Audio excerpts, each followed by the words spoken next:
Assalamualaikum warahmatullahi wabarakatuh. Innal hamdalillah nahmaduhu wa nasta'inuhu wa nastaghfiruh. Na'udzu billahi min shururi anfusina wa min sayyiati a'malina. May yahdihillahu fala mudilla lahu wa may yudlil fala hadiya lahu. Asyhadu an la ilaha illallah wa la syarika lahu wa asyhadu anna Muhammadan 'abduhu wa rasuluh. Allahumma salli ala Muhammad wa azwajihi wa zurriyyatihi kama shallaita ala Ibrahim wa ala ali Ibrahim. Wa barik ala Muhammad wa azwajihi wa zurriyyatihi kama barakta ala Ibrahim wa ala ali Ibrahim innaka Hamidum Majid. Rabbi shrah li sadri wa yassir li amri wa hlul 'uqdatam min lisani yafqahu qawli, amma ba'du. Pertama kali syukur kepada Allah Subhanahu wa taala kerana dengan limpah kurnia dan keizinannya dapat sama-sama kita kumpul dan berjumpa di masjid kita. Itulah masjid apa ya? Ada nama? Ha? Oh, tak ada nama yang tu ya. Oh, sama saja. Saya pun sama juga. Saya Masjid Bandar Baru Sungai Buloh. Mana ada nama? Nama dah tu kan, tapi nama sempurna tempat lah ya. Masjid Bukit Kapar 2 ya. Anak selalu juga lalu tapi tak perasan, mungkin tak pernah masuk belah sini kot. Ya. Kerana anak ada mengajar kat Miru juga tu. Okey, tapi tak apa ya. Jadi pertama kali anak mengajar di sini diminta untuk introduce dulu lah ya. Memperkenalkan diri. Biasa mana-mana tempat kalau kita pergi pertama kali pun macam tu lah ya. Yang mana jarang-jarang lah sekarang anak pergi masjid atau surau yang anak tak biasa pergi. Jarang-jarang sangat lah ya. Mungkin 3-4 bulan sekali. Anak ingat tahun ni sekali ni kot anak ganti orang kot. Kebiasaannya saya kuliah tetap saya lah. Cuma adalah seminggu tu 2-3 hari kita tak ada kuliah. Kadang tengok dalam grup ada kosong, sambut lah. Kadang-kadang tak sambut juga, tengok lah. Kadang-kadang saya rasa mari tak ada kerja ke apa, saya ada sebut juga dalam tu. Kalau ada, jarang lah, saya jarang kata orang. Baik, tapi tak apa. Saya perkenalkan diri saya dulu secara ringkas. Nama saya Ustaz Hasan. Ustaz tu bukan nama, gelaran saja. Nama Hasan. H-A-S-S-A-N. Hasan bin Syaiman. Panggil Ustaz Hasan lah, aku jumpa di mana-mana. Mungkin saya tak kenal tuan-tuan, tuan-tuan kenal saya. Daripada Sungai Buloh, Bandar Baru Sungai Buloh. Saya dah duduk di situ sejak tahun 2008. Saya ingat 16-17 tahun yang lalu lah. Walaupun sebelum ni saya dah duduk di Merata-Rata. Dan kira saya ni daripada tahun 1997 di Selangor. Ya, saya pun dah berkahwin orang Selangor. Kira saya ni kira orang Selangor lah. Asal Kelantan. Tapi ramai kawan-kawan saya dah panggil saya Kelantan Murtad. So dah lama dah di Selangor. Balik Kelantan selalu juga. Setahun 2-3 kali ya. Tapi tak adalah setiap kali cuti sekolah. Tapi ada balik. Pasal orang tua masih ada. Tapi isteri saya orang sini ya. Itu je lah pasal diri ya. Latar belakang akademik, belajar macam ustaz-ustaz lain juga, belajar di sekolah agama. Kemudian saya sambung di Universiti Islam Antarabangsa Malaysia. Dipanggil siapa lepasan UAE sini? Tak ada lah. Itu kita panggil pengajian ilmu wahyu dan sains kemanusiaan. Kita tak panggil pengajian Islam, kita panggil pengajian ilmu wahyu dan sains kemanusiaan ya. Banyaklah departmen bawah tu. Di departmen saya bahasa Arab ya, dan pengajian Islam ya. Saya buat major bahasa Arab, minor agama Islam ataupun Islamic Studies, pengajian Islam ya. Dia tak sama dengan universiti-universiti lain. Universiti lain banyak pengajian Islam, Islamic Studies ya. UAE tak. UAE ni semua ilmu adalah Islam. All knowledge are Islamic knowledge. Kita ikut pendekatan Al-Imam Al-Ghazali rahimahullah. Imam Ghazali kata ilmu ni semua Islam. Yang beza adakah ia syar'i atau akli. Ilmu yang berteraskan kepada wahyu kita panggil ilmu syar'i. Ilmu yang tidak berteraskan kepada wahyu kita panggil ilmu akli. Ilmu yang berteraskan kepada wahyu macam ilmu fiqh, ilmu hadis, ilmu apa lagi. Kalau tak berteras kepada wahyu kita panggil ilmu akli, ilmu akal. Jadi ilmu ni ada dua saja, ilmu syarak atau ilmu akal. Ilmu akal ni ilmu sains, ilmu matematik. Itu yang kita guna pakai. Nampak? Jadi kalau disebut Islamic study ataupun pengajian Islam, jadi hotline itu bukan Islam lah. Jadi dia tengok dari sudut seperti itu ya. Baik. Kemudian saya sambung diploma pendidikan juga dalam bidang yang sama di dia panggil apa dulu? Sekarang pun IPIS. Dulu panggil MPI, Maktab Pengajian Islam. Sekarang ni dipanggil IPIS, Institut Pendidikan Islam Selangor. Banyak cikgu ustaz-ustaz yang keluaran JECOF, keluaran KPLI, yang keluar daripada maktab berkenaan. Dulu panggil maktab, dah upgrade. Sebab dulu tak ada degree. Sekarang dah ada degree pendidikan, dibuat di maktab, dia naik status jadi institusi pendidikan. Kalau dulu hanya maktab. Kemudian saya sambung buat master di UPSI, macam itulah cerita dia. Kemudian saya buat separuh jalan saja. Masa tu penyelidik saya ialah Dr. Anha Opil lah, mufti sekarang.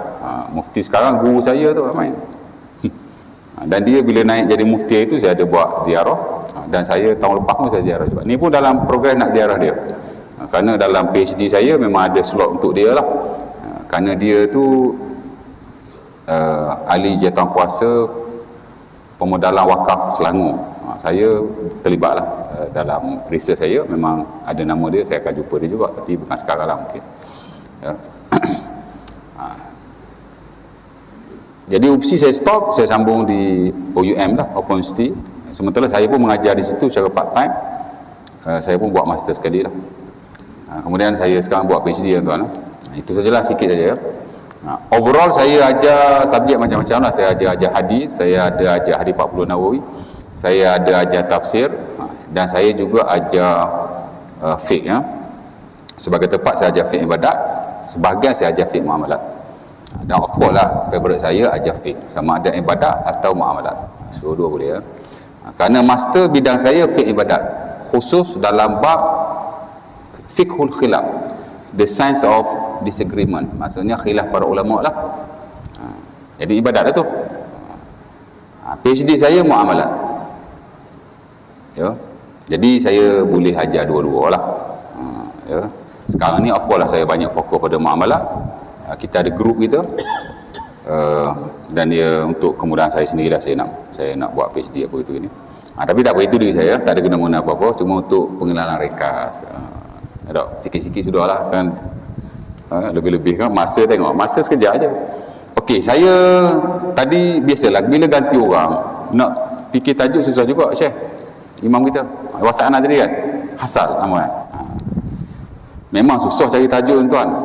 Saya buat master dulu 4 bulan fikir tajuk je. Buat tajuk tu reject, buat tajuk ni reject. Bukan buat tajuk saja, buat simple proposal. Tajuk keempat baru jadi. PhD pun sama juga tuan. First topic, bukan first topic, topik saja-saja ya. Kita buat first topic, kita buat proposal ringkas. Ringkas tak ringkas apa, buat 40 pages, reject. Buat second proposal, reject. Third proposal, reject. This is my fourth proposal, baru okey. Tu pun ada kena buat amendment sikit sebelum masuk proposal defense. Tak masuk lagi hak sebenar tu. Tajuk susah tuan, jangan ingat tajuk senang ya. Bukan kata di peringkat akademik, peringkat masjid pun bila nak ganti orang tajuk susah, tapi dia bagi tajuk dia okey lah bincang kan. Tajuk apa saya pun lupa. Handphone dah guna buat video. Hibah menurut perspektif Islam. Tu tajuk yang saya setuju dengan imam kita lah ya. Hibah menurut riba, duk sebut hibah pasal sehari dua ni banyak duk cerita pasal hibah. Riba ya. Dia sebenarnya kalau dah rapat-rapat gini tak payah pakai mic sebenarnya. Tapi kena pakai juga ya, muslimat ada. Saya kalau tak pakai mic saya lagi suka. Lebih bersemangat, seriously ya? Okey.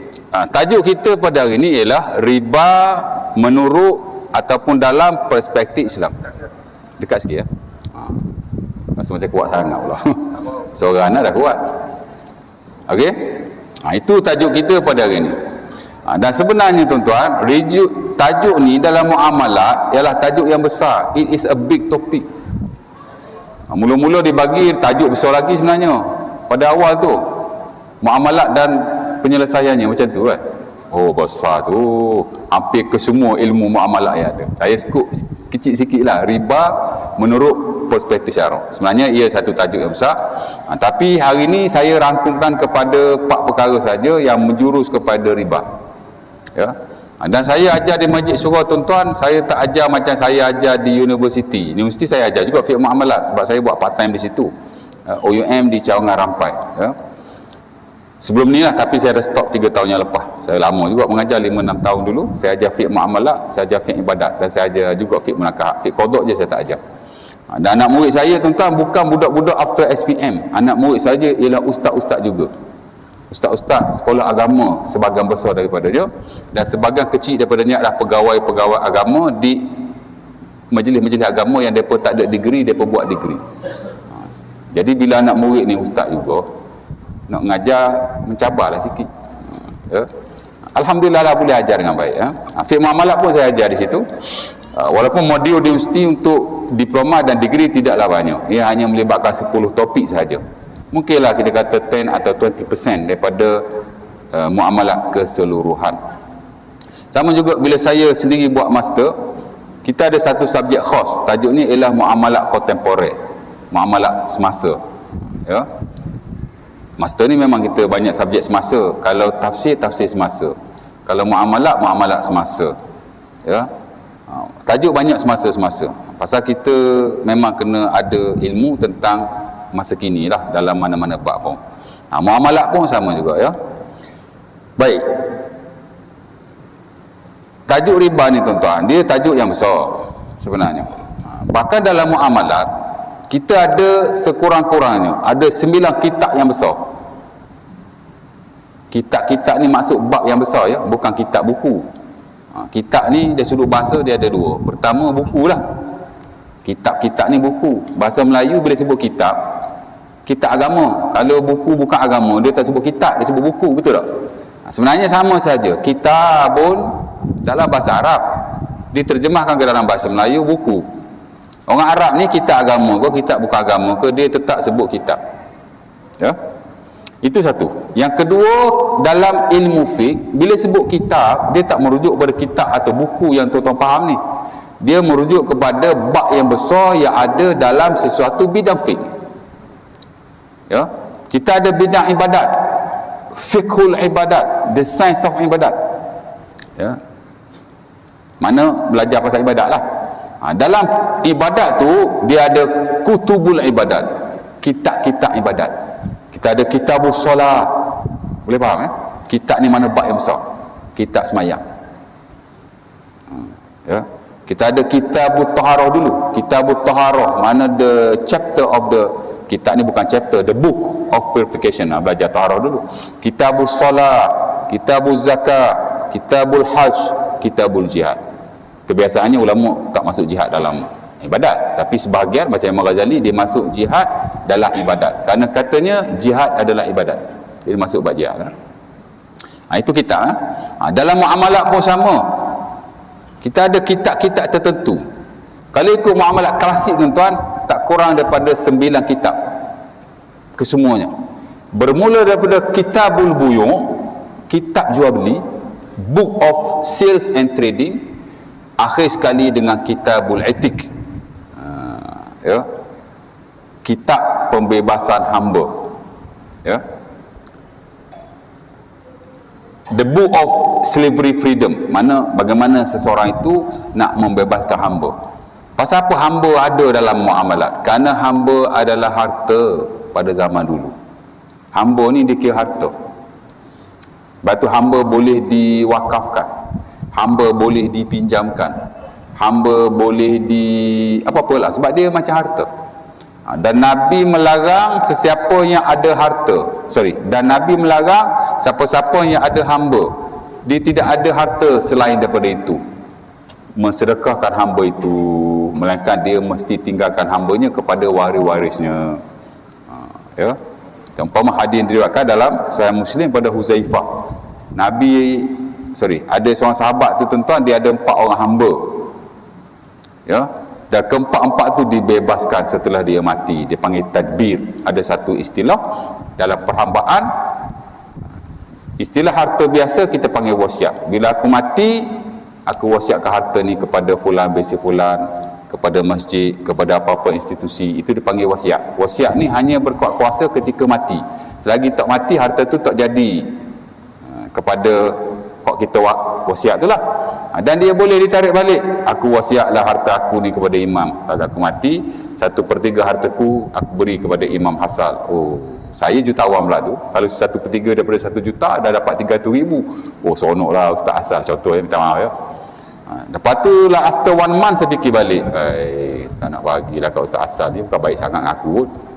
Tak jadi, tarik balik. Boleh, wasiat boleh tarik balik. Dengan syarat jangan mati dulu. Kalau dah mati, dia terus berkuat kuasa. Itu wasiat.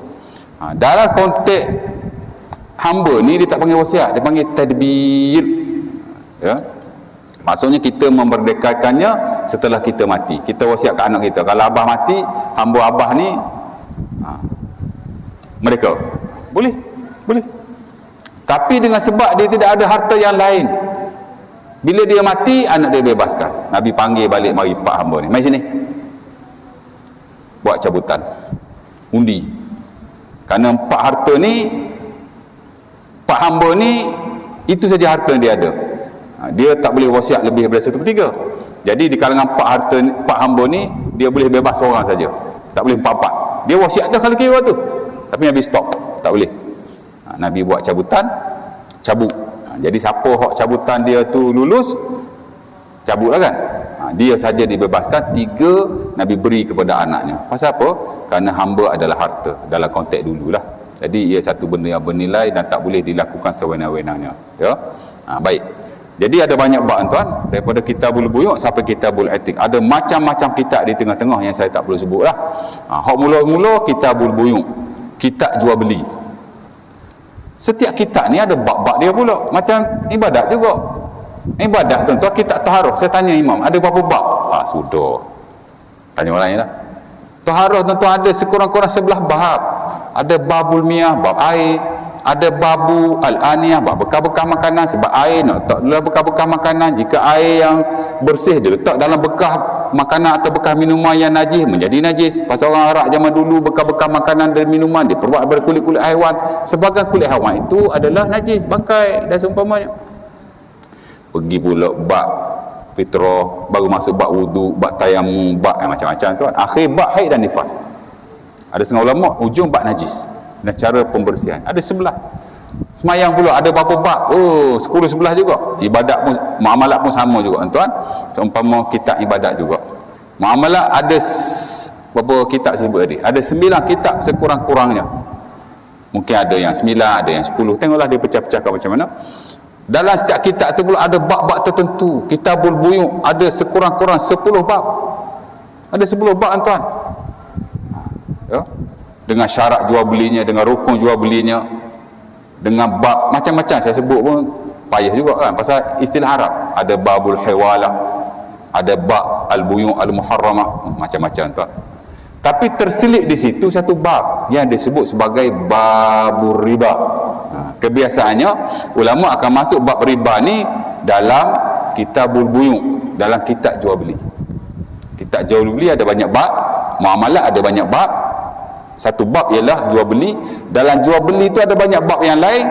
Satu bab daripada bab jual beli ialah bab riba, dibincangkan secara khusus. Ya. Walaupun riba ni dibincangkan juga dalam bab-bab yang lain.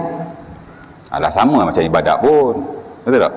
Bukan kata kita bincang bab air, first topic of the book of purification, belajar bab air dalam kitab taharah bab mula-mula tu kan, habis bab air, lepas tu tak sentuh dah bab air dah. Nanti dalam bab najis tu sebut lagi bab air. Pasal nak cuci najis pakai apa? Pakai air, sebut lagi. Sama juga dengan muamalat. Walaupun kita ada bab yang khas, very specific topic discuss about the usury. Usury ni mana riba lah. Dalam bab lain kita bincang lagi. Dalam bab seterusnya ada babul qard, bab hutang, bincang lagi riba situ, walaupun dah ada bab yang khas. Ya, jadi begitulah keadaannya. Nak cerita ada bab yang khusus, nama dia babur riba, bab riba. Riba ni dalam istilah Inggeris kita panggil usury lah, tapi dalam bahasa Melayu saya tak pasti jika ada perkataan atau term yang berbeza dengan Arab. Apa yang kita panggil Melayu? Riba juga kan? Kok saya tak tahu, mana tahu kan. Ya. Melayu panggil riba, Arab pun panggil riba. Bagus orang Melayu ni tuan-tuan. Banyak perkataan yang kita gunakan adalah Arabic words, perkataan Arab. Sebab tu kawan-kawan saya dulu yang datang daripada berbagai negara, pasal belajar UAE kan. UAE ni tuan-tuan, ada 99 negara waktu saya belajar dulu selain daripada Malaysia. Kita ada daripada US, kita ada daripada Australia, kita ada daripada negara Arab sendiri, daripada Saudi, daripada Mesir, hatta daripada negara Afrika, daripada Djibouti. Kawan saya macam-macam tuan. Saya tahun pertama, tahun kedua di universiti saya tak campur orang Melayu. Sebab kalau campur orang Melayu sampai sudah tak kerti cakap Arab, tak kerti speak English. Saya 6 tahun di UAE kan. Tahun pertama, kedua matrikulasi saya bercampur dengan orang-orang yang foreigners. Saya cakap Arab, saya cakap bahasa Inggeris. Alhamdulillah saya hari ni boleh cakap Arab dengan fasih walaupun saya dah tak ada orang Arab. Boleh cakap Arab saya tuan. Bukan nak akad diri sendiri tau. Dan saya juga boleh berbahasa Inggeris dengan fasih. Saya boleh mengajar dalam bahasa Inggeris. Even saya buat presentation last 3 months pun dalam bahasa Inggeris, fully English walaupun hanya 20 minutes. Bahasa ni amat penting sekali ya. Baik. Balik pada yang tadi ya. Babur riba, ada bab riba. Bab riba pula bermacam-macam yang dibahaskan. Cuma hak berkenaan amalan ni saya nak ambil atau sedut hak basic sekali. Hak basic sekali. Yang kebiasaannya kalau saya ganti orang bulan puasa itu saya ada ganti juga di Kelang. Jadi bukan first lah, second lah ya. Sorry, tersilap. Saya pun ada sentuh bab riba. Tapi pada waktu tu ada isu hangat. Riba juga. Mata wang, adakah ada unsur riba ataupun adakah mata wang item ribawi? Bulan puasa dulu, bulan 5 bulan 4. Kerana Mufti Ali Jumaat turun ke Malaysia dan dia ada bagi talk di UAE. Bila orang tanya dia, adakah duit kita ni ribawi, mana menghasilkan riba, terutama bila kita buat pinjaman di bank dan seumpamanya. Dia kata duit-duit kita ni, duit kertas ni, fiat money ni tak ada riba, no riba. Maksudnya dia ada kena mengena dengan riba.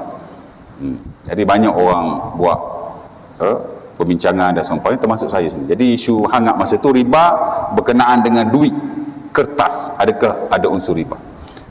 100% ulama hari ni, nowadays scholars kata duit memang ada unsur riba. Kalau kita kata duit tidak ada unsur riba, terutama jika kita buat transaksi tertentu, tuan-tuan simpan duit dalam bank tak wajib zakat. Saya ingat majlis agama tak akan terima sekali pendapat seumpama itu. Ya, adalah seorang dua tokoh tuan-tuan, ya, walaupun dia ulama besar, Mufti Ali Jumaat dia ulama besar kan, tapi tak menjadikan dia tu 100% betul. Ada benda hak dia tak betul, ya kita kata tak betul lah. Tak selari dengan global punya fatwa, bahkan negara kita punya fatwa kita kata tak betul lah ya. Tapi kalau yang betul kita kata betul. Itu saja ya. Masa tu isu riba juga tuan. Ini tak ada isu apa-apa riba. Cuma sehari dua ni timbul isu takaful. Adakah dia benar-benar Islami ataupun tidak? Dikaitkan dengan beberapa perkara lah, waro, dikaitkan dengan macam-macam. Ada satu ialah riba ya. Baik, jadi dia satu bab yang besar. Banyak tuan-tuan. Saya nak kait malam ni tak tahulah dan ke tidak. 3 perkara saja. Mungkin 4 kot. Pertama ialah definisi riba. Ni tuan-tuan bukan fardu ain, tapi kita kena lalu juga. Orang belajar muamalat dia ada disiplin dia. Before we talk any topic, we must we must explain the important things about the topic. Kita kena explain dulu definition lah, terutamanya definisi atau pentakrifan yang berkenaan dengan topik itu. Kita bincang bab riba, kena cerita dulu topik riba ni, perkataan riba ni apa, definisi dah mesti. Dan itu disiplin ulama kita, dia tidak akan membahas tentang satu perkara melainkan akan didefinisikan. Tak ada pun saya belajar buku fiqh tak ada definisi pun. Itu buku fiqh hak kecil-kecil lah.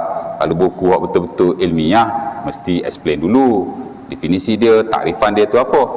Hatta saya buat model wakaf, saya buat Islamic finance juga PhD saya, tapi saya buat social finance ya, saya buat wakaf, saya buat model wakaf. Saya kena jelaskan dulu takrifan kepada wakaf tu, baru kita boleh go further, baru kita boleh. Kalau tak takrif tak boleh. Itu memang hukum lah macam tu, fiqh memang macam tu.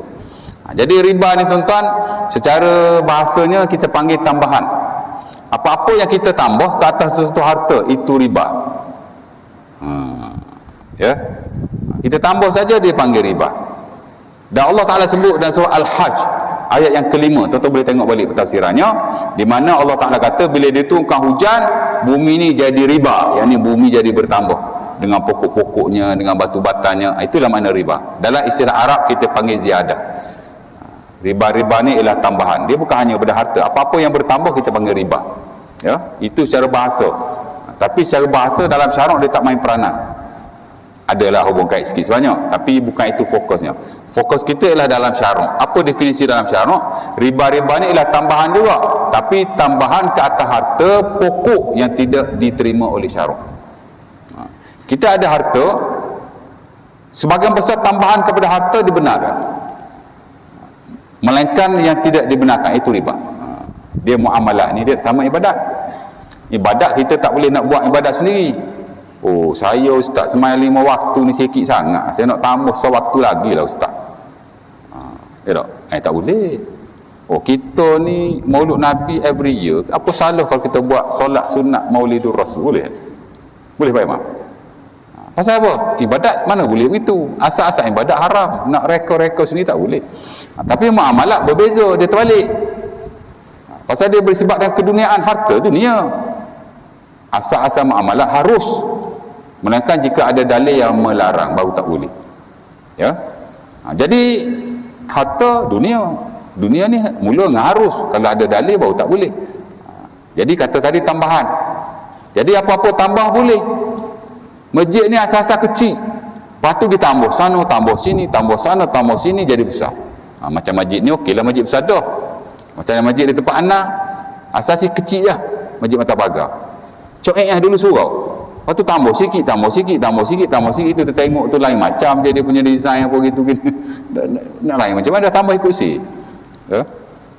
Dalil dia jadi besar, naik taraf jadi masjid. Tambahan. Oh, kereta saya ni 4 tayar, tak boleh pergi 4 tayar tak laju, saya nak tambah 2 tayar lagi dekat belakang kereta wajah saya ni. Suka hati lah kereta awak. Tanya ustaz dulu, kok haram ke apa? Tak haram. Pasal harta kita nak tambah boleh. Yang tak boleh tambahan yang dilarang oleh syarak. Apa dia? Riba. Jadi tambahan ni bukan, oh saya beli barang ni RM20. Takkan saya nak jual RM20, saya jual RM30, RM10 itu RM5 kos, RM5 untung. Tambah tu. Boleh tak? Boleh ya, pasal tambahan asalnya harus. Yang tak boleh tambahan yang dilarang oleh syarak. Tambahan yang dilarang oleh syarak satu je dalam Islam, riba. Soalnya bagaimanakah pertambahan itu? Nanti kita cerita ya. Baik, definisi serta secara bahasa makna tambahan. Arabnya ziyadah. Arab tak ingat tak apa. Tapi biar kita ada idea. Riba ni tambahan secara bahasa. Secara syarak, secara bahasa ni tuan-tuan faham ya? Secara bahasa ni maksudnya perkataan yang digunakan oleh Arab. Itu mana secara bahasa. Secara syarak, menurut Al-Quran dan hadis Nabi, ulama keluarkan definisi. Itu mana secara syarak. Secara bahasa, menurut apa yang orang Arab faham. Secara syarak, menurut apa yang termuat daripada Quran dan hadis, ulama seduk buat definisi. Jadi secara syaraknya ialah tambahan ke atas harta yang asal, harta pokok, yang mana tambahan itu tidak disahkan oleh syarak. Syarak tak bagi. Itulah makna dia. Panjang ustaz, bagi pendek sikit. Tambahan yang tidak disahkan oleh syarak, that's it. Cukup lah. Kerana bila sebut tambahan, off-wall ke atas harta. Tambahan berbahasa. Syarak, tambahan yang tidak dibenarkan oleh syarak, that's it. Boleh faham Okey, definisi pas. Lepas ni saya mari second time, kalau ada kuliah lagi kita buat ujian definisi secara bahasa, secara syarak. Tengok lepas ke tak lepas. Masjid surau ni seronok belajar, tak ada periksa kan. Kita santai-santai, tapi anan ke laju ni Syekh, pasal nak ambil masa. Okey, yang kedua yang tuan-tuan kena tahu hukum. Riba. Tadi definisi settle. Yang kedua hukum riba. Apa hukum riba Ji? Ji dia kata halal pula. Kerana semua orang tahu riba adalah haram. Sepakat para ulama, tidak akan ada siapa-siapa yang kata riba haram. Itu ahli Jumaat kata itu. Ahli Jumaat dia tak kata riba haram. Dia kata mata wang ataupun duit kertas bukan riba. Dia tak kata riba halal. Kalau dia kata benda tu riba, nescaya dia akan kata haram juga. Isu riba halal haram tak timbul. Isunya adakah benda ni riba atau tidak? Itu isu dia. Dan dia kata tak riba, sekati dia lah kan, dia ulama juga. Cuma kita berbeza lah pendapat dari sudut tu. Dan kita tidak mengamalkannya. Kalau kita amal, rosok banyak tuan. Majlis zakat berkurang duit zakat nanti. Ya? Baik. Yang kedua ialah hukum. Semua orang tahu dan dikira sebagai al-ma'lum fi din bid-darurah, kata Al-Qardawi. Qardawi ada buku khas. al-riba fil fawaidul bunu hiya ribal muharram. Itu nama topik Qardawi. Dia ada buku khas. Faedah-faedah bank ialah riba yang diharamkan. Dia karang buku. Pasal apa tuan? Memang ada tokoh-tokoh tertentu yang mengatakan bahawa interest di bank ini bukan riba. Faedah-faedah ni bukan riba. Adalah alasan dia. Jadi Qardawi tulis satu buku nak batalkan hujah pokok ni. Ya. Jadi sepakat para ulama riba memang haram. Atau ulama klasik kita, nama dia Al-Imam Ibn Qudamah Al-Maqdisi dalam Al-Mughni telah menyatakan ajma'atil ummah ala anna riba muharram. Pernah dengar Al-Mughni Ibn Qudamah? Profesor Dr. Daud Bakar, our number one scholar muamalat, tahu kan? Tak tahu? Tak apa, anak akan dedahkan.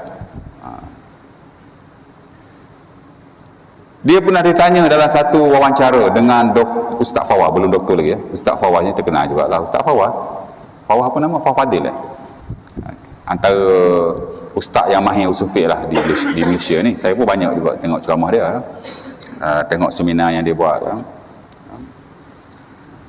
Dr. Ustaz Fawaz tanya dia, apa buku yang Prof paling suka sekali?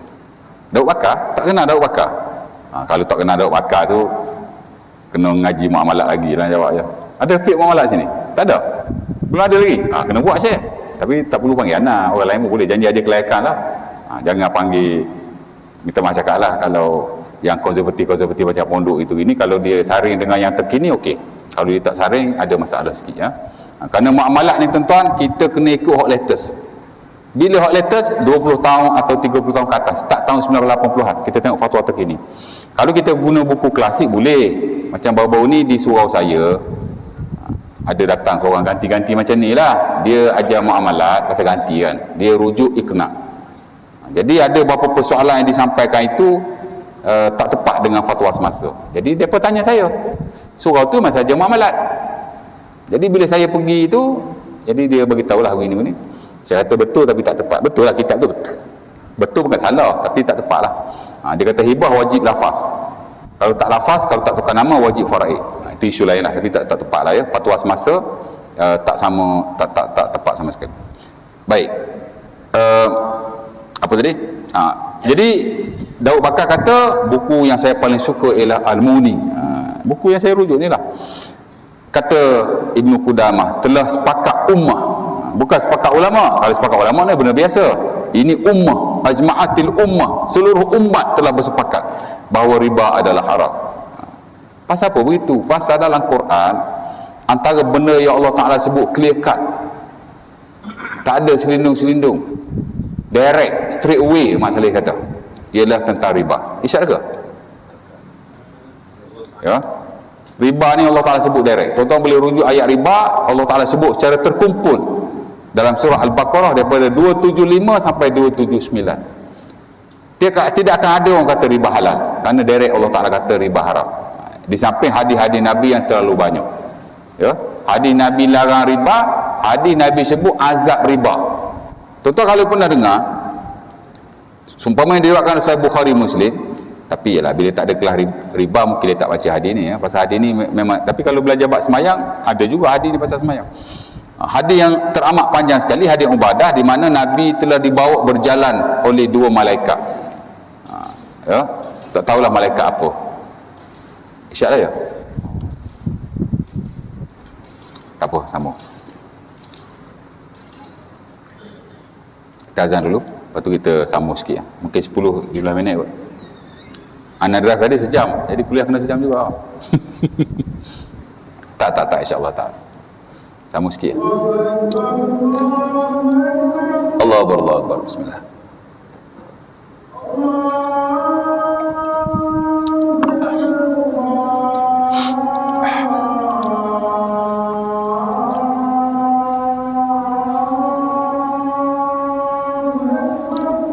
Allahu Akbar.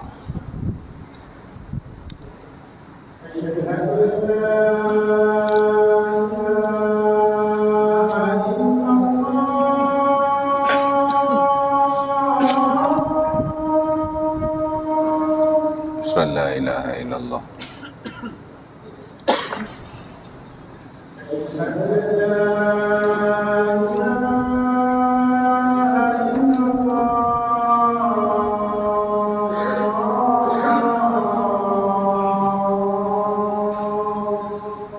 Asyhadu an la ilaha illallah.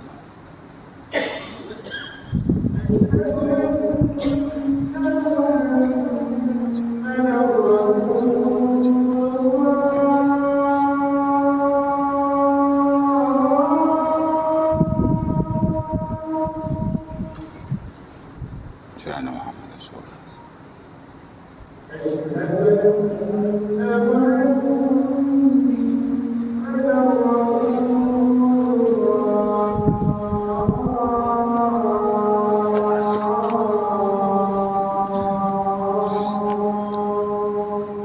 Asyhadu anna Muhammadan Rasulullah.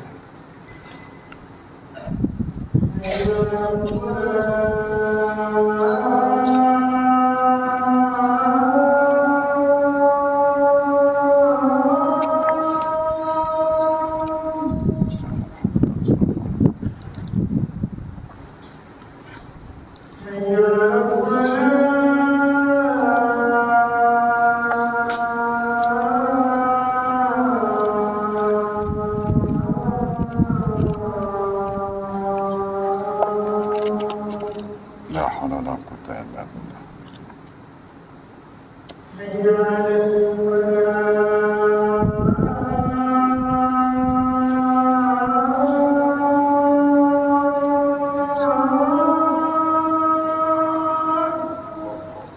La haula wala quwwata illa billah.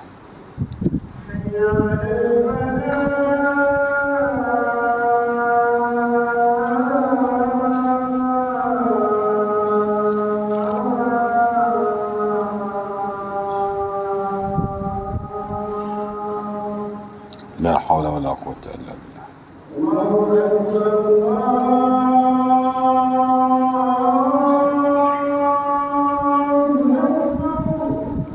Allah Allah.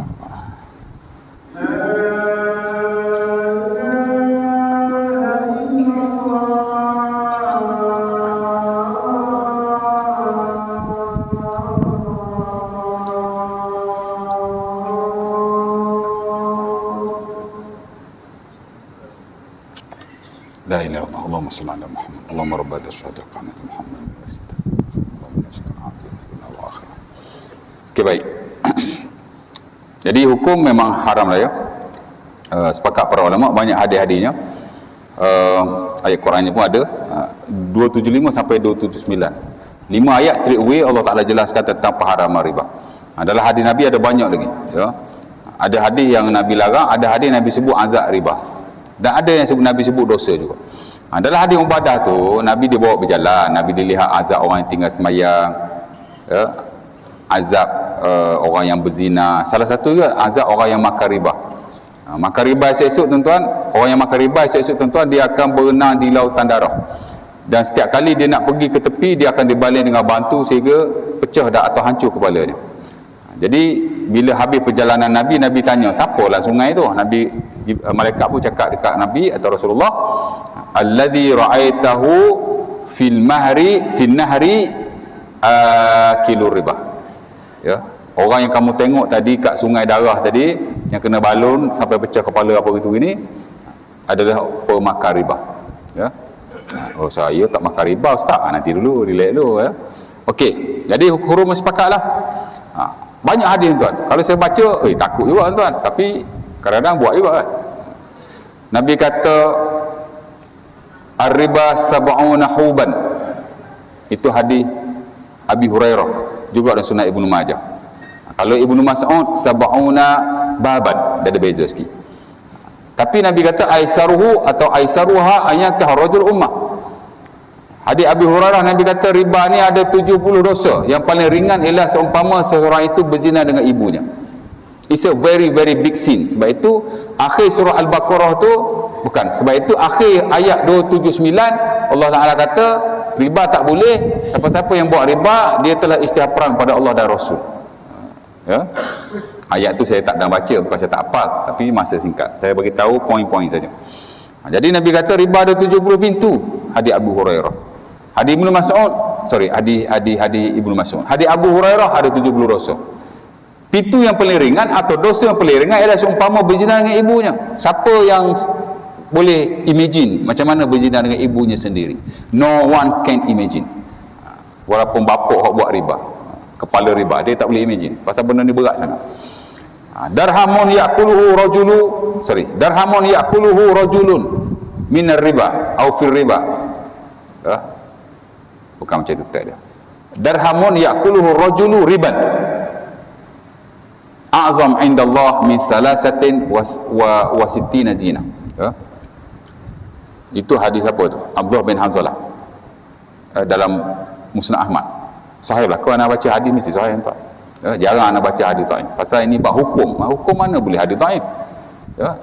Nawawi sebut direct, majoriti ulama, bukan majoriti, keseluruhan hukum tak boleh. Ibadat ke muamalah. Tapi bab fadhilul amal okey. Kita ajar fiqh, hukum solid. Tak kira dalam kitab hadis yang mana. Tak semestinya Bukhari Muslim. Tidak sahih. Hadis sahih banyak lagi dalam buku sunan yang lain. Antaranya Abi Daud, Ibnu Majah, Nasai. Ini Ahmad saya baca. Nabi kata darhamun ya'kuluhu rajulu riban a'zam indallah min sittatan wa salasina zina.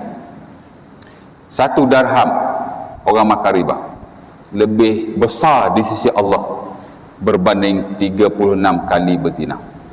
36 kali tuan. 36 times. Kebesarlah rasa ni. Bukan kecil. Kalau kecil tak ada Allah istighfar perang. Lepas tu dia satu dosa yang besar. Clear? Dua kan? Hukum dia amat besar sekali. Banyak lagi saya baca nah-nah yang tapi tak apa, cukup. Okey, yang ketiga, 10 minit Syekh. Bentuk-bentuk riba. Riba ni tuan-tuan dia ada banyak, terutama dalam konteks hari ni. Pasal dunia berkembang, manusia ada macam-macam, sistem ada macam-macam. Cuma yang paling basic lah, baik muamalat klasik dan muamalat kontemporer. Kontemporer makna semasa ya. Muasir orang Arab kata, dia bagi riba kepada dua saja. Ini yang paling basic. Pertama kita sebut riba hutang. Yang kedua kita sebut riba jual beli. Riba hutang ni banyak orang tahu. Ya. Pertama ialah bila dia beri pinjaman wang, dia ambil lebih. Dia syaratkan lebih pada saat awal kontrak. Saya bagi awak RM10, awak bayar balik kat saya RM20. Itu dipanggil riba hutang. Qard, riba dain ya. Satu lagi riba jahiliyah, juga satu bentuk hutang. Mula-mula dia kata awak hutang RM10, awak bayar RM20 hutang. Ataupun boleh jadi juga saya tadi pertama saya bagi RM10, awak bayar RM20. Itu riba hutang asasnya. Tapi bukan duit saja ya. Saya bagi awak RM10, awak basuh kereta saya. Riba juga tu. Tapi riba dalam bentuk khidmat. Riba ni macam-macam. Tapi biasa orang buat dalam bentuk duit lah. Mana dia bagi hutang, dia bayar lebih ya. Okey, satu lagi, kalau awak lambat bayar pasal dia janji sebulan. Kalau lebih macam mana? Lebih tambah lagi. Itu awak teruk sekali dah tu. Dia panggil riba jahiliyah. Riba berganda-ganda. Lepas tu kalau tuan-tuan belajar sejarah riba ni, dia tidak diharamkan sekaligus ya. Riba tak diharamkan di Mekah walaupun Nabi berdakwah selama 13 tahun. Kerana orang Arab Mekah, Quraisy ni dia memang kuat buat riba. Sementara Nabi tak ada kekuatan pada waktu itu. Pergi Madinah baru diharamkan. Itu pun step by step. Ada 4 langkah atau tahap sekurang-kurangnya. Maka tahu juga tuan-tuan. Tuan-tuan tahu riba diharamkan bila? Ketika pembukaan Mekah. Tahun ke-9 selepas hijrah. Allah.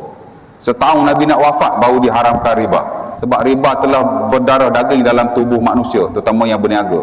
Kalau tak berniaga pun memang dia buat riba.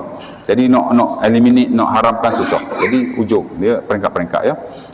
Jarah pun tuan satu benda yang penting juga, tapi iyalah. Okey. Satu lah. Ganda-ganda. Lepas tu Allah Taala juga. Allah kata ya allazina amanu la ittaqul apa? Ya. Macam ayat tu. Allah Taala kata bukan itu ialah Allah kata la ya allazina amanu la ada ya allazina amanu. Ana tak boleh tengok balik ayat tu. Allah kata la ta'kulur riba adhafa mudhafa. Jangan kamu makan riba berganda-ganda. Itu tahap ketiga. Tahap ketiga Allah Taala haram tapi berganda-ganda. Kalau makan sikit tak apa. Macam semayang lah. Macam arak lah. Arak ni Allah Taala tak haramkan sekaligus. Pasal orang Arab minum arak macam minum kopi. Jadi diharamkan bertahap-tahap. Antara tahap yang hampir diharamkan tapi belum haram ialah boleh minum arak tapi bukan semayang. Nak semayang tak boleh minum arak, lepas tu boleh. Mula-mula macam riba juga. Riba boleh tapi berganda-ganda, riba jahiliyah. Kalau riba sikit-sikit tak apa, tapi ujung tu baru tak boleh langsung. Ya, itu dari sudut sejarah. Riba hutang satu. Ini clear, semua orang tahu. Yang kedua yang orang jarang tahu, riba buyuk dia panggil, riba jual beli. Bila mana kita melakukan transaksi barang-barang ribawi yang ada unsur-unsur riba seperti mata wang yang kata tak ada riba tu kan, maka dia boleh berlaku riba di situ. Ya, mungkin tak berlaku dalam konteks pertukaran wang biasa, tapi bila tuan-tuan terlibat dengan pelaburan emas pada hari ini, memang akan terlibat dengan riba jika tuan-tuan tidak belajar, tidak tahu tentang prinsip-prinsip pelaburan emas, kerana ia terlibat dalam pelaburan mata wang dan ia masuk under riba jual beli. Kena tahu jugalah sikit sebanyak, walaupun sebahagian besar daripada pelaburan mata wang yang ada, pelaburan emas ni ada yang ada panel syariah, yang besar-besar tu dia ada panel syariah, ya. Jadi ada dua lah, riba hutang, riba buyuk. Dan yang keempat sebenarnya dipanggil riba dalam konteks kontemporer. Ini saya tak dan, tapi saya bagi umum je lah tuan-tuan ya. Riba dalam konteks kontemporer atau semasa ni dia terbagi pada tiga. Pertama ialah riba yang berkaitan dengan perbankan dan kewangan Islam. Yang kedua ialah riba yang melibatkan pelaburan. Yang ketiga ialah riba yang melibatkan pertukaran mata wang. Tiga ni hak paling semasa. Okey, nombor satu, riba dalam konteks perbankan dan kewangan. Bila kita boleh terlibat? Bila tuan-tuan melakukan apa-apa urusan muamalat dengan konvensional. Konvensional ada 4 produk utama, semua ada riba. Sama ada simpanan, sama ada pinjaman, sama ada pelaburan, sama ada insurans.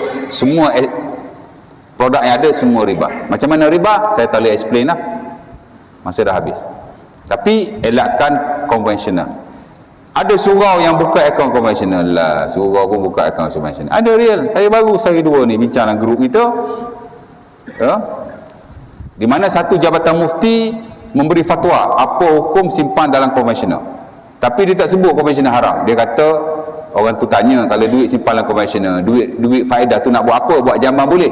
Jabatan mufti tu kata boleh buat jamban, that's it. Tapi dia tak sebut tentang konvensional ni haram dan seumpama. Ada satu penasihat syariah, dia buat posting setuju kepada majlis fatwa berkenaan, dia miss lah bab tu, ya. Nampak? Okey, jadi elakkan tuan-tuan berurusan dengan konvensional. Konvensional tuan-tuan memang riba, apa-apa produk pun, kerana dia ada basis dia. Tapi mungkin saya boleh explain next time lah. Okey, yang kedua, pelaburan. Pelaburan tuan-tuan very simple. Apa-apa pelaburan yang menjanjikan pulangan secara tetap dan jaminan wang dikembalikan, semua adalah riba. Saya boleh kata sebahagian besar daripada iklan-iklan pelaburan yang ada di internet, khusus di Facebook, adalah riba sama sekali. Saya banyak entertain iklan-iklan yang ada di Facebook. Skema satu hal, yang riba ni memang riba, kerana ada dia kata saya syariah, ada panel syariahnya, kata dia lah. Saya minta nombor panel syariah sampai sudah tak bagi, tapi sebab saya lihat dalam tu dia punya iklan ada jaminan wang dikembalikan. Mana boleh? Bila pelaburan ada jaminan wang dikembalikan, automatically dia jadi riba. Ada hamba Allah tu dia nak melabur ayam, syarikat ayam lah di Terengganu, ada kontrak. Dia bagi saya kontrak about 9 pages, 10 pages macam tu. Saya tak perlu baca kesemuanya, saya hanya baca terma-terma di hadapan saja. Dah ada di situ wang dikembalikan after sekian-sekian, maka tidak boleh sama sekali, dia jadi riba. Macam mana jadi riba? Next time lah. Okey, dan yang ketiga ialah pertukaran mata wang lah. Di mana pertukaran mata wang dia punya parameter yang kita tak boleh langgar. Kalau langgar dia jadi riba. Kerana mata wang tuan-tuan adalah item yang amat penting sekali, dikiaskan di atas emas dan perak. Di mana orang dulu-dulu dia bukan hanya pinjam duit. Dia bukan hanya pinjam duit, dia juga pinjam barangan kemas dan dia juga pinjam barangan asasi seperti gandum. Saya pinjam dengan imam gandum 10 kilo, saya tak boleh pulangkan balik lebih daripada 10 kilo. Kalau pulangkan lebih dia jadi riba. Nampak? Barangan asasi emas dan perak adalah item ribawi. Kalau kita buat tak guna cara memang riba, dan dikiaskan di atas duit lah. Saya tukar duit RM10, RM100 dengan ustaz. Saya nak shilling-shilling, ustaz bagi saya shilling, tak boleh bagi lebih, kena RM100 juga. Kalau beza kadar dia jadi riba. Mungkin tak berlaku pada waktu tu, tapi waktu pada hari raya banyak orang tukar duit RM1,000, RM2,000 nak duit RM10, RM10. member tu cas siap-siap, tolak daripada pertukaran, itu riba, hukumnya haram dan berdosa besar. Tapi kalau tuan-tuan buat pertukaran dengan duit yang berbeza nilainya, tak apa. Macam tuan-tuan pergi kat money changer mana dia cas, tu tak apa, sebab kita lain mata wang. Emas dengan perak lain kadar, tak apa. Tapi kalau emas sama emas tak boleh. Duit kalau sama jenis tak boleh. Kalau lain-lain jenis mata wang tu boleh. Adalah dia punya parameter. Tapi nak ambil tahu juga batu. Jadi 3 tadi ya. Boleh. Oh, express betul start malam ni. InsyaAllah kalau ada kelapangan, mungkin 4 topik ni saya akan pergi one by one. Kalau ada lah, insyaAllah, tak tahulah. Ya.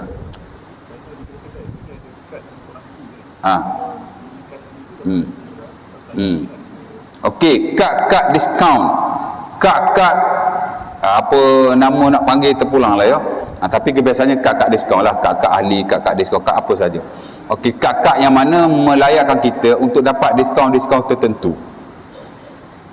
Kad sebegini memang telah difatwakan di peringkat global, antaranya Majma' Fiqh Islam. Di peringkat negara kita, kalau di medsos lah, Dr. Zahrudin dulu pernah bagi pernah buat posting benda tu, dan dia amat maklum lah kepada orang belajar muamalat, di mana kad diskaun seumpama ini, kad ahli, membership atau seumpamanya, jika ia melibatkan bayaran tertentu, maka hukumnya adalah riba.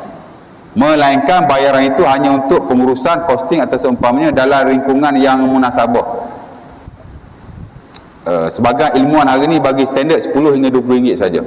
Mana dia untuk pengurusan, ialah kad tu kan dia ada kos. Tapi kalau 100 ringgit setahun 200, biasa yang keluar kad diskaun ni pasar raya. Dulu dia ada keluar satu kad untuk diskaun, kad tu dia jual dengan harga 50 ringgit. Itu riba. Macam mana boleh riba, Ustaz? Senang saja. Tuan-tuan bagi duit untuk dapat duit. Tuan-tuan bagi duit, beli kad tu tuan-tuan bagi duit. Untuk dapat duit, diskaun tu mewakili duit. Bagi duit dengan duit, bagi duit dapat duit dengan kadar yang tidak sama, itu riba, riba fadhal. Itu nama riba. Sebab tu kad diskaun yang berbayar, jika melebihi 20 atau 30 ringgit sesuai dengan kos, maka ia adalah riba. Ya. Saya ingat hari ni banyak di tempat saya tuan-tuan, nama dia SPP, kedai buku. Dulu dia keluarkan kad ahli lah, RM20. Tiba-tiba bila dia tahu kad sebegini tak bagus, Islamik, dia masukkan bayaran. Free saja. Orang non-Islam buat ke? Lah. Tuan-tuan tahu tak, Islamic Finance hari ni, market perbankan Islam dan kewangan, 40% adalah non-Muslim. 60% orang Islam, 40% orang bukan Islam. Orang bukan Islam pun dia dah terdedah dengan hal yang sebegini. Jadi dia kata tak bagus, dia pun tak ada cas. Bagi kad free saja. Tapi sekarang dah tak ada kad dah. Dia sekadar daftar saja dalam sistem. Tapi no fee at all. Tidak ada cas sama sekali. Orang bukan Islam lebih faham daripada kita. Boleh ya? Boleh. Ada soalan lagi? Kalau ada soalan lagi, kena belajar Tomnya lepas ni. Ya, Haji.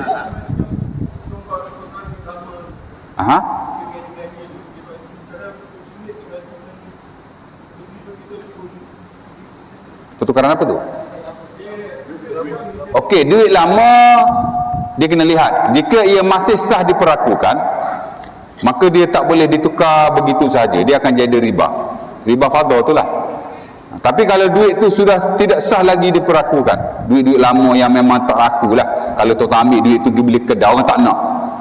Of course lah, kalau bank negara dah kata duit ni dah tak boleh digunakan lagi, tuan-tuan boleh jual saja, kerana ia telah menjadi komoditi, ia dah jadi barangan antik, yang mana kita bukan membuat pertukaran nilai, tapi kita buat pertukaran aset. Kita bagi barang, dia bagi duit, boleh ya? Tapi kalau duit tu masih diperakukan dengan sebab ada aspek-aspek tertentu, tak boleh. Tuan-tuan kena tukar dulu. Ya.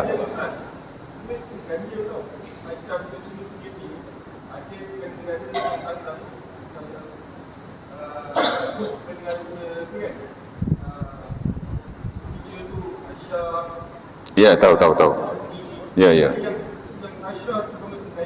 Yang itu yang mahal tu Aisyah, yang sekarang yang top Aisyah tu lah. Tak kisah ganjil tak ganjil, tapi duit tu boleh digunakan lagi atau tidak. Kalau masih boleh digunakan, tuan-tuan tak boleh tukar. Kalau tukar, dia jadi riba. Habis tu macam mana nak buat? Kena tukar kepada duit lain dulu, baru boleh tukar kepada riba. Boleh tukar dia. Dia duit Malaysia, kita duit Malaysia, tak boleh Kecuali kalau dia guna dolar Singapura. Boleh aja tuan-tuan kat token tu, you tukar dolar Singapura boleh tak? Next week saya datang ambil. Boleh aja. Tak boleh Boleh. Masalah kita tu nak duit cepat. Dah duit seriah kita, orang nak bagi 2,000, laju dia ambil. Cuba cakap kat token Cina, bos, saya punya agama ini haram tau. Boleh tak you convert duit ni kepada dolar, you bagi saya. Tukar dolar boleh. Very simple. Saya ingat orang bukan Islam tu pun kata, boleh. Tapi bagi cas sikit lah. Okey, boleh bagi cas. Kalau bulanan mata wang tak apa. Kita nak tak nak je. Boleh. Ada soalan lagi? Ada. Ini kena okey. Peniaga. Ustaz boleh tak bagi satu panduan berapakah kos yang boleh diambil persen keuntungan? Peniaga apa ni? Peniaga apa? Apa-apa peniaga lah. Okey, ini balik kepada berapakah keuntungan yang kita boleh ambil daripada barang yang kita niagakan. Ya. No benchmark. No standard. Tak ada standard. Kenapa? Kalau Islam letakkan standard, boleh ambil untung 10%, 20%, 30%. Dia tak akan jadi praktikal. Kerana lain-lain orang, lain-lain dia punya costing. Tak sama. Saya jual nasi lemak, Haji jual nasi lemak. Kuantiti sama, tapi apa sahaja Haji jual RM1.50, saya jual RM1. Boleh jadi Haji jual RM1.50 sebab Haji bungkusan tu Haji beli mahal. Dia lain tu. Jangan samakan. Ada bulan lepas orang kritik, dia kata mi rebus harga sama, tapi yang ni dikurangkan kuantiti. Dia kata mencuri lah. Kalau nak naikkan harga sajalah, kuantiti jangan dikurangkan. Saya kata kita tidak tahu situasi peniaga A dan peniaga B. Boleh jadi peniaga A dia naikkan harga, okey, dah memadai baginya costing, dia dapatlah keuntungan 30%. Orang meniaga makan ni kalau untung 30%, dia besar tuan tahu. Mana ustaz tahu? Saya dulu pengurus restoran. Saya sebelum jadi ustaz, masa tu baru-baru nak start, saya kerja dah macam-macam. Sebagai yang saya mengajar ni, pengalaman saya sendiri. Kalau 30% dah kira bagus tuan. Tuan jangan harap lah tuan nak dapat more than 30% keuntungan. Ya, tolak belakang lah tu, tolak kos makanan, kos labor, kos ni dia panggil standing and variable cost, utility apa semua tolak belakang lah. Islam tak letak benchmark sebab costing lain-lain. Berbeza mungkin dari sudut tempat, dari sudut masa, macam-macam. Sebab tu dia tak ada benchmark. Sahabat Nabi nama Urwah, dia beli 1 dinar 2 ekor kambing. Maknanya 1 ekor kambing, dia beli 1 dinar 2 ekor kambing. Maknanya 1 kambing setengah dinar. Tapi dia jual balik 1 dinar. Nabi bagi dia 1 dinar. Pergi beli kambing dah, nak buat korban. Dia pergi beli kambing 1 dinar, dapat 2 ekor. Tengah-tengah jalan ada orang minta beli, dia jual 1 dinar. Dia bawa balik kat Nabi 1 dinar, 1 ekor kambing. Nabi kata untung hari ni. Dapat balik dia aku 1 dinar. Nabi pun doa kepadanya, Allahumma barik fi safaqati yadihi. Ya Allah, memberkatlah tangannya bila dia berniaga. Ya, kalau orang berniaga, sunat kita doa macam tu. Allahumma barik lahu fi safaqati yadihi. Kalau kita nak doa untuk diri kita, Allahumma barik li fi safaqati yadi. Ya Allah, berkatlah aku daripada urusan muamalat yang aku lakukan. Jual belilah dalam konteks ni. Ya, nampak? Jadi tak ada benchmark. Terpulang. Hatta di peringkat negara kita pun dia tak ada bagi apa-apa ni, ya. Boleh saja. Tengoklah. Tapi jangan ambil untung banyak-banyak sangat.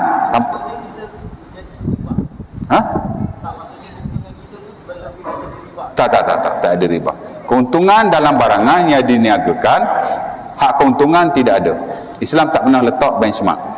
Cuma sebaik-baiknya jangan meletakkan harga terlalu tinggi berlebihan daripada market. Kerana dibimbangi dia akan merosakkan pasaran dan of course akan menyebabkan perniagaan kita terjejas. Itu saja. Tapi nak kata Islam letak standard, tak ada standard. Tak ada standard sama sekali, ya. Boleh, cukup tu? Ada lagi? Sudah. Lama ni marah orang lain tu. Ya? Ya? Tak dengar? Kad kredit. Kenapa? Kad kredit kalau konvensional memang of course riba. Kalau Islami tak ada riba. Pasal Islami dia buat kontrak tawarruk. Dia dapatkan aset, dia jual. Kemudian kita bayar secara ansuran kepada bank. Dan kelebihan Islamic card juga, ia dilindungi insurans. Berbeza dengan konvensional. Konvensional adalah riba. Dia buat kontrak hutang dengan tuan-tuan. Kita kad kredit kita buat kontrak hutang, kita buat kontrak jual beli barangan. Itulah aset yang ada yang kita ambil daripada bursa. Senang cerita dia pakai kontrak tawaru lah, jual beli 3 pihak dia panggil. Dia ada broker-broker dia. Technically saya tak boleh cerita di sinilah pasal dah lewat. Tapi kalau Islamik dia okey. Saya pun ada 2 kad kredit Islam yang saya pakai. Saya pakai Bank Islam dan saya pakai RHB. Tapi sistem dia semua sama. Dia pakai kontrak jual beli Islam. Dia tak pakai yang tu. Dan yang lebih penting dia punya features ialah dia dilindungi insurans. Kawan isteri kepada kawan saya kena ilat. Ilat, tahu ilat, lumpuh. Tak boleh bekerja. Dia ada hutang kad kredit beribu-ribu jugalah. Tapi dilepaskan kerana bank negara mensyaratkan mana-mana perbankan yang nak keluarkan kad kredit Islam mesti dilindungi insurans takaful lah, takaful. Jadi ini satu benda yang baik. Lagi satu, tuan-tuan kalau guna kad kredit Islam, of course lah akadnya Islamik, ada dilindungi takaful. Lepas tu hasil yang kita dapat pun masuk dalam zakat. Kalau tuan-tuan masuk konvensional tak ada zakat, dia bayar cukai saja. Jadi kalau tuan-tuan berurusan dengan muamalah Islamik, Islamik bukan Islamik sangat pun, lebih kurang je konvensional, tak sama. Salah satunya ialah dia ada zakat, dia bayar zakat. Dan majlis agama kita mendapat banyak zakat daripada bank-bank Islam tuan, juta every year. Ya. Jadi suruh masjid jangan pakai konvensional. Boleh jadi tukar Islamik lah. Saya dulu mula-mula baru nak ustaz, awal-awal tahun 2008 dulu, saya pakai 5 kad kredit. Satu aja Islami, RHB Bank. Yang lain semua konvensional. Tapi saya dah potong semua. Lagi satu sebab lagi banyak kad, lagi banyak hutang. Saya buat kad baru tapi hanya Islami saja. Itulah RHB Bank. Bank Islam. Ada 2 kad kredit tapi Islami lah. Saya tak pakai dah yang konvensional. Konvensional ni saya sudah berlepas diri daripada semuanya. Tapi bukan kad kredit sajalah, simpanan, pelaburan apa semua. Kalau boleh jangan konvensional. Islami tuan-tuan, dia memang Islami. Hari ni ada dakwaan. Mana dah lama dah. Insurans dengan takaful sama je. Tak sama. Mana boleh sama. Pakar-pakar muamalat, baik di peringkat bank negara, baik di peringkat perbankan, hatta kita-kita ni, saya ada kawan penasihat syariah. Penipal lo nak mikir, nak bagi lari lah yang betul-betul riba. Hak konvensional ni tak ada kompromi, memang 100% riba. Hak Islami ni boleh bincang lagi. Ya tak? Jadi tuan-tuan, pilihan di tangan anda. Boleh? Cukup teman-teman nanti ya? Cukup ya? Jadi setakat itu dulu. Kalau ada persoalan lagi, tuan-tuan boleh tanya di belakang lah ya. Tapi jangan anggap saya macam pakar pula. Saya bukan pakar. Saya pun baru lagi ya. Cuma Alhamdulillah lah kita dapat pengajian dan pendidikan yang baik lah daripada kawan-kawan yang ada. Dan kita ada grup kita. Kita discuss every time, every day. Di samping kita ada kelas-kelas berkala. Ada penasihat syariah yang bagi talk kat kita. InsyaAllah. Aku lukul azhar. Assalamualaikum warahmatullahi wabarakatuh. Kita tangguhkan majlis kita dan tasbih kafarah dan surah Al-Asr.